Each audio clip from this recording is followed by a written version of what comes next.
Et puis un événement retentissant du football, un événement que nous ne pouvions donc pas passer sous silence. Avec nous pour l'évoquer, Bernard Roseau, la tête pensante de la ligne d'attaque de l'équipe des sports de RTL dirigée par Guy Kédia. Quel est ce match? Celui qui vient d'opposer les journalistes de l'audiovisuel, les audiovisuels, aux journalistes de la plume, c'est-à-dire les poètes. Un match que vous avez perdu, Bernard Roseau, les audiovisuels. Oui, on l'a perdu. On voulait faire ce match pour se faire plaisir, mais aussi pour détendre un petit peu l'atmosphère à Saint-Germain-en-Laye avant le stage, avant le match France-Bulgarie. On voulait que les joueurs que nous critiquons pendant un an aient l'occasion à leur tour, pendant 90 minutes, d'en profiter. Malheureusement, il faisait mauvais temps, ils ne sont pas tous venus, mais Henri Michel, le capitaine de Nantes, est venu, Patrice Riot aussi en seconde mi-temps, et puis Gérard Janvion de Saint-Étienne. Est-ce qu'il y en a quelques-uns auxquels on a proposé des transferts chez les journalistes, non? Pas encore, non. À ma connaissance, les footballeurs d'équipe de France sont tranquilles. Je crois, oui. Et les notes ont été sévères, paraît-il. Alors, on regarde les images de cette rencontre inoubliable. Bernard, vous jouiez à quelle place et citez-nous quelques noms de journalistes. Je travaillais, moi. C'est Hervé Duteux qui jouait avant-centre. C'est l'âme pensante de l'attaque de cette équipe des audiovisuels. Donc. Il y avait un comité de sélection. Thierry Roland, Pierre Loctin, Guy Kédia. Et Jacques Vendroux était le capitaine de cette formation. Gérard Rolls, laquelle on Michel Gérard Rolls, Hervé Duteux, la vedette qui marque toujours des buts. Ils sont plus beaux, les audiovisuels. Ils sont en blanc, en tout cas. Jacques Vendroux en noir. Oui. Porter le deuil de son équipe. Jean-Louis Morin de Radio Monte-Carlo. Et d'autres qui vont nous en vouloir de ne pas les avoir cités, mais parmi Ils les étaient beaux à ce journalistes de moment-là. plume, quelques noms.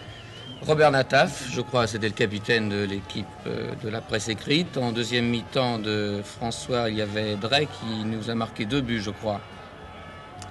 Et Jacques Thibert aussi. C'est Hervé Duteux, là. Un penalty. Le président Sastre était là. C'est un coup franc.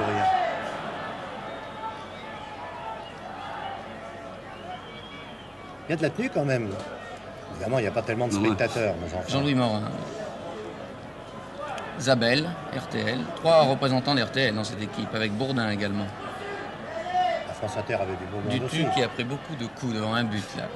Nous avons ouvert le score, je crois. Et Europe 1 était représenté par qui? Sacomano a fait une apparition très éphémère, mais très remarquée quand même. Zabel, planqué au coin des bois, dit-on. Oui. Et le penalty sur qui? Sur Zabel, je crois. Transformé par Michel Drey. Nous avons également encaissé un but sur penalty. Oui. C'est quelque chose de compliqué, là, non? Oui, c'est en deuxième mi-temps que ça s'est compliqué, parce que nous avons mené au score 2-1 pendant 50 minutes. Jacques Vendroux à l'œuvre. Et c'est en seconde mi-temps, ça va très très mal pour nous. Les jambes sont très douées. Et nous allons marquer quand même un 3e but. Le score en restera là, 4-3. Nous avons fait beaucoup de changements. Et la remise de la coupe à Henri Patrel, c'était le trophée Henri Patrel avec Jacques Vendroux qui... Toujours sans respect. Toujours sans respect pour les autorités du football.